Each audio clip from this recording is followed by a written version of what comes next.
She doesn't want your depth. She wants safety. She wants predictability, simplicity. A man who doesn't stare into the abyss before breakfast and ask why we're even here. You think your introspection is romantic, mysterious even. But to her, it's a threat, a mirror she never asked to look into. This is the curse of the deep thinker. And Carl Jung saw it clearly. The more you understand yourself, the less others can relate to you. Because your mind doesn't just observe the world.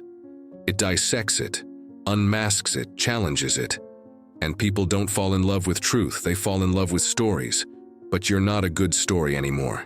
You've outgrown fairy tales. You've killed the happy ending. You've picked apart the illusions that most people still need just to get through the day. And in doing that, you became unsafe, not in a violent way, in a psychological way, because you see too much, you feel too much, you question too much. And for most women, especially the ones seeking certainty in a chaotic world, that's exhausting. She doesn't want to feel like she's under a microscope. She doesn't want every emotional flicker analyzed. Like a case study, she wants to be felt, not decoded. But you're trapped in a kind of existential loop. You have to decode. That's how your brain works. You can't just let a moment pass, you need to understand it, contextualize it, fit it into a pattern. That kind of presence, it's intense. Too intense. For her, your stillness feels like pressure, your silence feels like judgment, your inner world, so rich, so layered, is to her a storm she can't control or predict. And that scares her because love, for most, is about emotional rhythm. Give and take, lightness, play. But you love like a philosopher. Like a man who's seen too many shadows to pretend the sun is always shining. Jung called this the burden of consciousness. He said that as a person becomes more conscious, more self-aware, they also become more isolated. Because they can no longer participate in collective illusions. And relationships, Jung warned, are full of illusions. The illusion of permanence, the illusion of understanding, the illusion that love is enough to overcome everything. But read the fine print. You know that love alone doesn't solve trauma. That attraction isn't the same as compatibility, that two souls can be deeply connected and still completely wrong for each other. She doesn't want that kind of love. She wants the kind that feels like a script, the kind she's seen in movies, the kind her friends will envy. Not the kind that forces her to confront her shadow. Not the kind that holds up a mirror and says, "Look here, this is what you're running from." And you can't not show her, because that's what your love is. It's not flowers and cute texts. It's depth. It's insight. It's the painful gift of seeing her fully, even when she's trying to hide. But she'll never call that love. She'll call it overwhelming, too much, too heavy. She'll say you overthink everything, that you need to just relax. But you can't relax in a world where no one seems to be awake, where conversations are surface level, where love is a checklist, where vulnerability is edited for Instagram. You've tasted something deeper, maybe in books, maybe in moments alone, maybe in rare connections that didn't last but changed you forever. And now the ordinary feels impossible. But here's the paradox Jung would point out. The deeper you go, the more alone you become, but also the more powerful, because what she runs from, someone else might crave, someone who's done their own work, someone who isn't scared of truth or pain or silence. But until then, you walk the path Jung warned us about. The path of individuation. The path where you become so much yourself that others don't know what to do with you, and they leave, not because you're broken, but because they are not ready. She says you feel distant, but you're not distant. You're present, just not in the way she's used to. You're not performing. You're not chasing approval. You're observing, holding space, listening to her words and also everything she's not saying. And that's the problem. You see what she hides from the world, from herself. And you see it without judgment, without fear, without the filters most people use to make others feel safe. But safety doesn't come from truth. Not at first. It comes from agreement, from being predictable, from knowing what role to play, and you don't play roles, you dissolve them. Because you've outgrown the need to impress. You're not trying to be the perfect man. You're trying to be real, but real doesn't sell well in a marketplace of masks. So she leaves. She says you're too serious, too quiet, too wrapped up in your thoughts, and again, she's not wrong. You are wrapped up. But not in some narcissistic fog. You're wrapped up in questions, the ones no one else seems to ask. Why do we fall in love with people who wound us? Why do we repeat patterns? Why do we seek validation more than intimacy? You don't ask these to be edgy. You ask them because not asking them is a kind of death. A slow, quiet suffocation. But to her, those questions feel like a weight. She wants lightness, laughter, simplicity. Not because she's shallow, but because she's still healing, and deep. Thinkers make healing harder, not easier. Because we don't soothe illusions, we dismantle them. We challenge the stories that protect people from their pain. And in doing that, we often become the pain. Jung knew this too well. He wrote about the archetype of the wounded healer, the one who sees others clearly because he has suffered deeply. But that clarity, that medicine, is often rejected because the world doesn't want a healer. It wants entertainment. It wants chemistry over compatibility, charm over character, performance over presence. And the deep thinker offers none of that. He offers truth, raw, unsanitized, and uncomfortable. That's why she says, I don't know what we are. That's why she calls it confusing, intense, unclear, because you don't play by the old rules. You don't create emotional highs to manipulate attachment.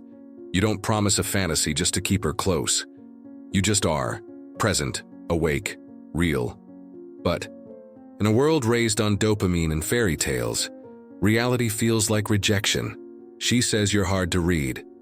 But what she means is, you're not giving me the emotional cues I'm used to. She says you're emotionally unavailable. But what she means is, you're not performing emotions for my comfort. She says she wishes she met you later, when she was more mature. But what she means is, your presence makes me realize how far I still have to go. And that's the hardest part for you, because you love her. Not for her potential, but for who she is, even if she's not ready for it. You love from a place that isn't loud or dramatic. You love like gravity, constant, quiet, undeniable. But she doesn't trust it, because no one taught her how to recognize depth that doesn't demand attention. So she confuses stillness for absence, calm for coldness, truth for attack. And you're left holding space for someone who's already slipping away, not because you failed, but because you succeeded too soon. You showed her what love could be before she was ready to believe in it, and now she's running back to the familiar, to the surface-level charm, the predictable rhythm, the shallow connection that won't make her confront her shadow. Let her go. Let her go not because you don't care, but because she's not capable yet of the kind of love you offer. And that's not her fault. But it's not your burden either. You are not here to shrink so others can feel tall. You are not here to dim so others don't feel exposed. You are here to remember who you are, even when no one else does, especially then. Because the woman who can love you, she'll come, and when she does, she won't flinch at your silence. She'll sit in it with you. She won't fear your questions. She'll ask her own. She won't run from your mind. She'll meet you there. But until then, become the man your soul was shaped to be.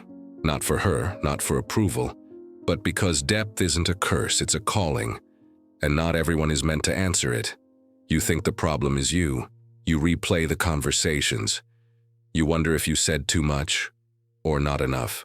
You question your silence, your honesty, your restraint. You ask yourself why you can't just be normal, why you can't enjoy the simple things like everyone else. But here's what Jung would tell you. This pain you feel, it's the price of perception. The more conscious you become, the more alien the world begins to feel. Because you're not reacting from wounds. You're responding from awareness. You see the subtext in every compliment. You hear the echo of trauma in every argument. You notice how people perform closeness instead of living it. That's not something you can unsee. And once you've seen it, most relationships become noise. Empty rituals. Two people acting out a script they didn't write, hoping that if they repeat the lines loud enough, it'll feel like love. But for you, love isn't a performance. It's presence, not fireworks, not fantasies, not Instagrammable moments. It's the quiet knowing that this person sees you and stays. But how many people can even see someone like you? Not the version you show the world, not the polite, competent, socially acceptable mask, but the real you. The one who feels everything too deeply. The one who questions every motive. The one who mourns things others don't even notice. That version of you, it's rare. Not because you're better, but because you're willing to go where most people won't. Into the dark, into the contradictions, into the places where love isn't pretty but true. But to love from that place, you need someone who's done the same. Otherwise, you'll always be too much, too deep, too still, too real. And she'll say it in different ways. I feel like I can't reach you. You make me overthink. You're always in your head. And again, she's not wrong. You are in your head, because that's where you've spent your life building maps to survive a world that never made sense to you. But being in your head doesn't mean you're disconnected. It means you care enough to understand before you act, to sit with your emotions instead of unloading them, to seek meaning before you seek attention. That's not cold. That's love at its highest form. But she doesn't recognize it, because no one taught her that depth can be gentle, that masculinity can be stillness, that strength can be silence. She's used to noise, to pursuit, to chaos, to passion as pain. And when you give her peace, she calls it distance, because she doesn't know what it means when a man doesn't try to possess her, when a man sees her fully and doesn't need to fix or claim or prove. That kind of presence feels like absence, until she's healed enough to feel the difference. You can't teach her that. Jung wrote that the psyche resists what it's not ready to process. And your love, whether you realize it or not, is a catalyst. It doesn't just offer affection, it triggers growth. And growth is painful, especially when she's spent her whole life believing she had to be small to be loved. So she runs, back to comfort, back to men who demand more and offer less, back to relationships that burn bright and die fast, because it's easier to feel intensity than intimacy, easier to chase than to be still, easier to feel wanted than to feel seen. You are not here to compete with chaos. You are not here to convince someone that peace is love. You're here to embody it, whether anyone joins you or not. Because real love, conscious love, doesn't beg. It waits. And in the meantime, you keep becoming the kind of man who no longer questions his value based on who stays or leaves. Because here's the truth. Jung knew all too well. The deeper your self-awareness, the fewer people can meet you there. But the ones who can, they're not just compatible, they're rare. They're the ones who've been through their own hell and came back with wisdom instead of wounds. And when you meet her, she won't be scared of your silence. She won't need your intensity to feel alive. She won't call your presence too much. She'll call it home. What she wanted was a mirror. What you offered was a window. A mirror reflects her back to herself, just as she wants to be seen. A window shows her the vastness beyond, the layers she hasn't touched, the truths she hasn't faced, the parts of herself still waiting to be born. But the view from that window, it scares her, because it means leaving the house she's built inside her identity, leaving comfort, control, familiarity, and stepping into something unknown, something vast, something uncertain. That something is you. You are not the fantasy. You are not the safe script. You are the wake-up call, the one she'll remember not for how you made her feel, but for how you made her think. And Jung would say that's exactly why you had to show up, because people don't grow through comfort. They grow through disruption. And the deep thinker? He is the disruption. He holds the tension between love and freedom. He loves her enough to stay, but not enough to lie. He gives space for truth, for questions, for becoming, but that space feels like abandonment to someone who's never been loved without conditions. So she retreats, not because she doesn't care, but because care, in her world, comes with control. And you, by refusing to control, feel like chaos. You don't text her to relieve your insecurity. You don't chase her to feed your ego. You don't argue just to win. You leave room. You leave room for her to come forward, to meet you at eye level, to offer herself instead of handing over a mask. But she's not ready. She's still rehearsing a role, still trying to be the one rather than be real. And real love, it's not a performance. It's not about saying the right things or showing up at the perfect time. It's about being seen in your rawest, most honest form, and being met there, not fixed. You're already there. You've already made peace with your shadows. You've danced with your demons. You've accepted that love isn't about completing each other. It's about witnessing each other. But she's still chasing completion, still hoping someone else will fill the cracks in her soul. You saw those cracks, and you didn't run. You leaned in. You spoke to the woman beneath the armor, the child behind the charm, the soul behind the survival strategies. But that's not what she wanted. She wanted romance, not revelation. But your love, it reveals, and revelation comes with responsibility. Because once she sees herself through your eyes, she can't unsee it. She can't pretend anymore. She can't go back to easy love and shallow praise. And so, she does what most people do when they're not ready. She blames the mirror. She says you made her feel small. She says you were too much, too deep, too intense. But what she means is, you made her feel real, and she didn't know how to hold that. So now you're alone, but not empty. You're not bitter.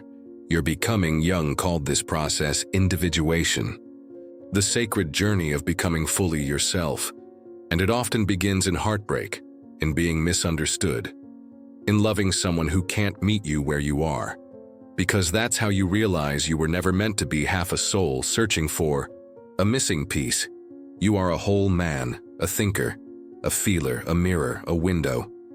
And someday someone will walk through that window, not to escape themselves, but to finally meet themselves in your reflection, not to be saved, but to see and be seen. Fully, completely, without fear. That kind of love? It's not common, but neither are you. You wanted something real, not perfect, not dramatic, not easy, just real. But real love isn't found in the places most people look. Not in the rush, not in the highs, not in the stories we tell ourselves when we're afraid of being alone. Real love is quiet. It builds, it doesn't blind, it opens your eyes, and that's what you gave her. Not a fantasy. A mirror, not possession. A path. And even if she walked away, even if she never said the words you hoped to hear, something changed in her because of you. She will remember you, not for how much you wanted her, but for how deeply you saw her, and that's the part that will haunt her. Because what you offered, it wasn't attention, it was awareness, it wasn't romance, it was reflection. And once someone has felt the gravity of being seen without condition, without agenda, without manipulation, they can't go back. The noise won't satisfy her anymore. The shallow praise will taste hollow. And eventually, she'll realize it wasn't you who was hard to love. It was her who hadn't yet learned to love deeply. Because deep love requires deep surrender. And surrender isn't weakness. It's trust. It's letting go of the need to control how the story unfolds and allowing presence to write the next line.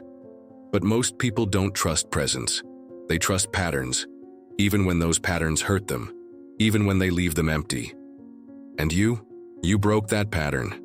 You didn't fight for her love like a prize to be won. You stood still. You stayed honest. You didn't chase. You didn't plead. You gave her the gift no one else ever had. The choice to love without conditions. And she didn't choose you, But that doesn't mean you lost, because the deep thinker's love is never wasted. It plants seeds in the soul. It wakes up what was dormant. It stirs things that will take years to understand. And in the silence that follows your absence, she'll feel it, not as regret, but as realization. You weren't asking for too much. You were offering everything, but offering everything to someone still learning to hold anything. That's not rejection, that's timing.